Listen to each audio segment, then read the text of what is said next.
of the German Air Force there as a maximum effort takeoff. Aircraft was airborne in about 4,000 feet, accelerating about another 30 knots beyond the usual rotate speed in order to facilitate that high departure. A tactical demonstration nevertheless. This is something that is conducted on ops when in contested areas, so it minimises the amount of time the aircraft is at risk from ground fire. The A400M has replaced all sorts of platforms and all sorts of services. Of course, in the RIAT, it's taken over from the C-130J Hercules. With the Luftwaffe, it was the Franco-German Transall Field-60 that it supplanted. And the first one of these aircraft for the German Air Arm was handed over towards the end of 2014. It was possible to completely retire the Transall by the end of 2021. And the Luftwaffe's airlift capabilities are now being augmented beyond the fleet of A400Ms by the binational air transport squadron of C-130J Hercules, operating in conjunction with the French Air and Space Force from Évreux in France, and one of those is on static display at the Air Tatoo for the first time this weekend. Undercarriage is down now. 14 wheels and tyres designed to operate from unprepared surfaces at high weights.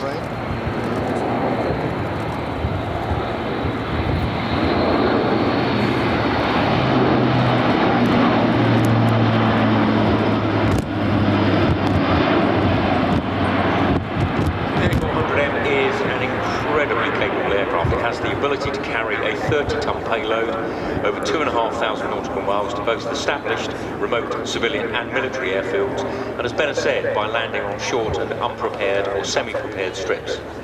The aircraft is capable also of operating at high level at altitudes of 40,000 feet, which fully underpins its enormous range. The A400M can carry 116 passengers, or 9 aircraft pallets and 54 passengers, or 66 stretchers, with a maximum payload of 37 tons.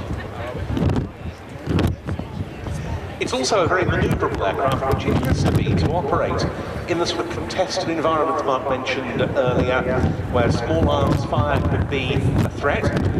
The A400M has a maximum bank angle of 120 degrees, which we've seen demonstrated here by Airbus test pilots in the past. We won't see anything quite like that from this Luftwaffe aircraft, but still very impressive.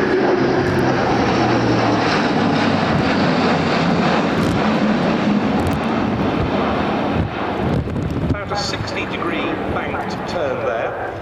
And next, the aircraft will be set up for a run-in simulating a visual check of a simulated air drop zone. The A400M had a lot of other tasks apart from transport and air dropping.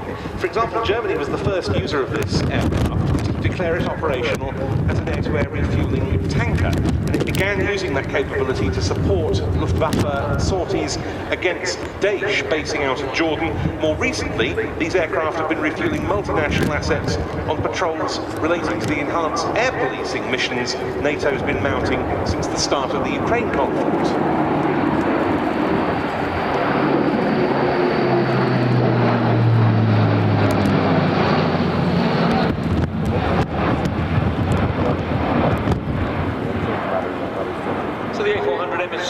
Between the C-130 Hercules and the Boeing C-17 Globemaster 3 5 minutes ago.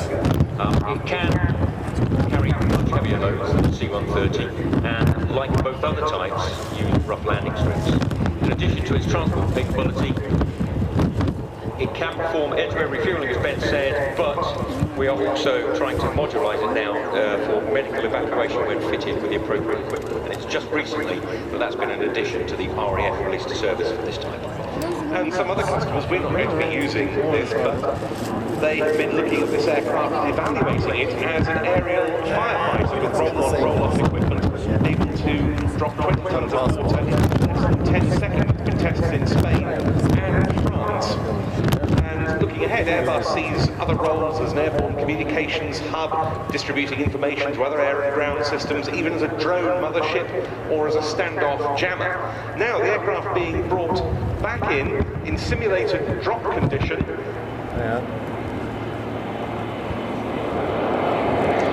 See, the rear ramp is open.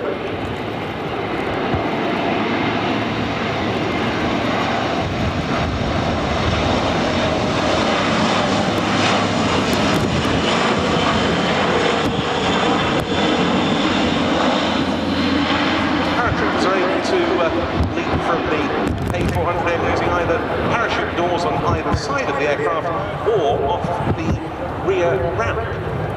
And I seem to remember that at the RAF Cosford Air Show last year, one of the RAF Atlas fleet dropped the RAF Falcons team in public for the first time. That's absolutely correct, yes. That flies like the Spartan, this is the team of the stuff.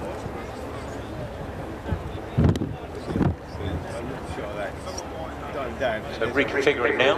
Oh yeah, the proper one. Yeah, it's cool. It whips up the yeah, so And this is where we're going to see a little bit more of that manoeuvrability in evidence.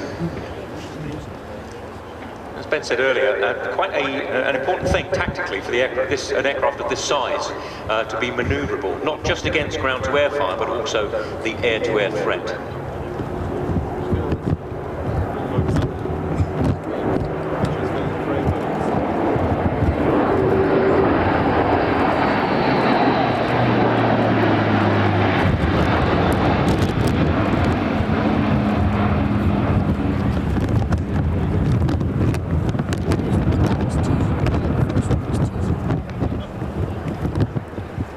Accelerating now for what they term as the zoom. The aircraft is configured to have max takeoff and go around. Performance of the engines. Reversing through the 45, back down to the A-axis. Continuing to accelerate with flaps up. The aircraft preparing to go from about 300 feet to 2,000 feet. Approximately 6 seconds. I was talking earlier about the tanking role these aircraft can perform, and only this February, one of these German A400Ms carried out its first air refuelling of RAF famous on Shader in the Middle East, and the Luftwaffe now uses them as so-called three-point tankers with 3 air-to-air refueling points. Hose drum units mounted on the loading ramp, as well as the 2 underwing pods it can carry. But now, bringing the aircraft in for a short landing.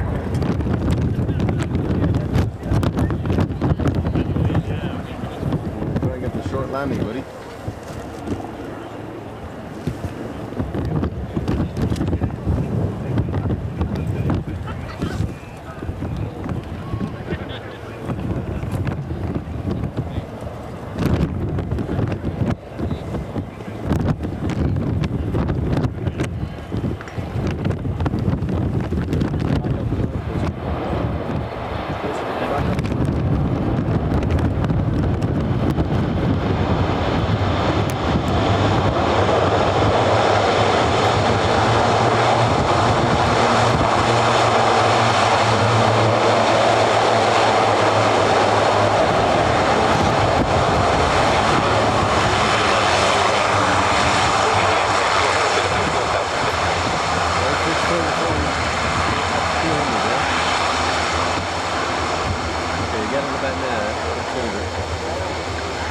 Finishing off a really good demonstration of the Airbus A400M from Luftwaffe 62 of the German Air Force, flown for us by Lieutenant Colonel Gunnar Kratz and Captain Felix Johansson. The angles. Yeah. Not sure. He dropped his tail off, buddy. See, well, that one's okay. Yeah, that one's on there. Just got his tail out.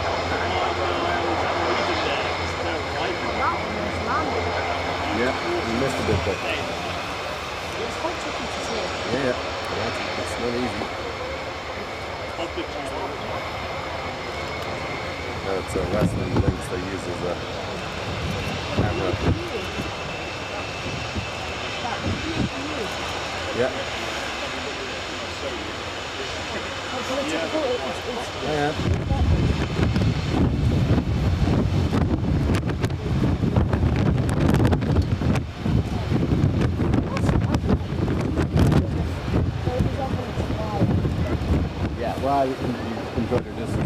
it's on the ground quite close to you like that, it's hard.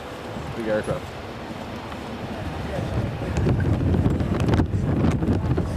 Yeah, chill out. The A400M backtracks to Czech Air Force W3 Stockholm.